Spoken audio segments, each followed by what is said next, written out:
तहरीक इंसाफ की हुकूमत में अजब करप्शन की गजब दास्तान। चेयरमैन पीटीआई की अहलिया की दोस्त फराग गोगी के असासों में गैर मामूली इजाफा। तहकीकाती इदारे की रिपोर्ट में उशरबा इंकशाफात। फराग गोगी के ज़ाहरी और गैर ज़ाहरी असासों में 2017 से 20 तक 4,520 मिलियन रुपए का हैरत अंगेज इजाफा हुआ। 2020 में फराग गोगी 950 मिलियन रुपए के असासों को खुद तस्लीम कर चुकी हैं। फराग गोगी के गैर ज़ाहरी मगर मलकीती एहसास 3,825 मिलियन रुपए हैं।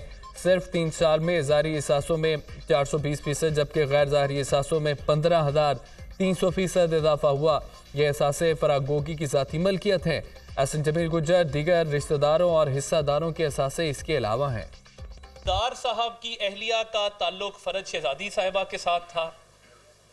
फरज शहजादी साहिबा का ताल्लुक बुशरा मानिका साहिबा के साथ था। ये 3 खवातीन का एक नेक्सस था जिसने वजीर आला पंजाब के इंतखाब पर असरअंदाज होकर अपनी मर्जी का वजीर आला पंजाब पर मुसल्लत करवाया। वजह क्या थी कि पंजाब के अंदर उनको पता था कि ये सबसे बड़ा सूबा है, अरबों रुपया कमाया जा सकता है, किस्मत से ये मौका मिला है तो अवाम के पैसे को बेदर्दी से लूटा जाए। फराग गोगी का ताल्लुक पहले से चेयरमैन पीटीआई की अहलिया से था। उनके कहने पर ही उस्मान बाजार को वज़ीर आला पंजाब लगाया गया। चेयरमैन पीटीआई के इक़्तिदार की वजह से उन्होंने अरबों रुपए कमाए। टैक्स एमनेस्टी स्कीम फराग गोगी और उसके शोहर के लिए थी, उन्हें फ़ायदा पहुंचाया गया। चेयरमैन पीटीआई और अहलिया का ज़रिए आमदन ही पंजाब था। उन्होंने फराग गोगी, एहसन जमील गुज्जर को फरार कराया। अता तारड़ की मीडिया टॉक।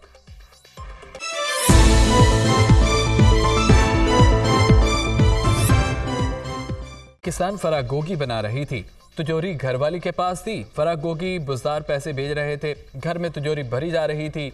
आप नहीं बोले, आप इस करप्शन में शामिल थे। हमें सिखाता था मदीना की रियासत। हाल ये था कि घर में तिजोरी में पैसे आ रहे थे। जो कहते थे सबको रुलाऊंगा, आज बैठे रो रहे हैं। सदर इस्तेकाम पाकिस्तान पार्टी अब्दुल अलीम खान की चेयरमैन पीटीआई पर कड़ी तनकीद। हम तहरीक इंसाफ में नया पाकिस्तान बनाने आए थे। जो काम पाकिस्तान के लिए साबिक लीडरान ने नहीं किए, हम चाहते हैं वो करें। हम सब इकट्ठे होकर हकीकत में नया पाकिस्तान बनाएंगे। सरबराह इस्तेकाम पाकिस्तान पार्टी जहांगीर तरीन खान का जलसे से खिताब। साबिक वफाकी वज़ीर गुलाम सरवर इस्तेकाम पाकिस्तान पार्टी में शामिल हो गए। उसे बैरून मुल्क से लाने के लिए एक प्रोसीजर है। उस प्रोसीजर में आपके मुल्क का प्रोसीजर भी है और साथ साथ बैनुल अक़वामी जो भी ममालिक हैं उनका भी एक अपना प्रोसीजर है। तो इसलिए उसका लिहाज रखते हुए ये सारी कार्रवाई करनी पड़ती है। तो इस बारे में अदारे जो हैं, जो मुतल्लिका एजेंसीज, इन्वेस्टिगेटिंग एजेंसीज हैं, वो कोशिश कर रही हैं। पर अभी भी करप्शन 2+2 वाला मामला है। पहले भी सबूत अवाम के सामने रखे। फराग गोगी को बैरून मुल्क से वापस लाने का कानूनी तरीकाकार है, उस पर तहकीकाती इदारे काम कर रहे हैं। नवाज शरीफ आइंदा इंतखाबात पे ज़िमनी नहीं जनरल नशिस्त पर इलेक्शन लड़ेंगे। नवाज शरीफ के इंतखाबात में हिस्सा लेने पर कोई कानून रुकावट नहीं।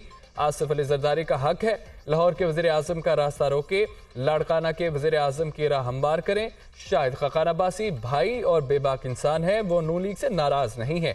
मईशत की बहाली के लिए -9 मई पीटीआई वालों से बातचीत के लिए तैयार हैं। लीगी रहनुमा राना सनाउल्लाह की गुफ्तगू।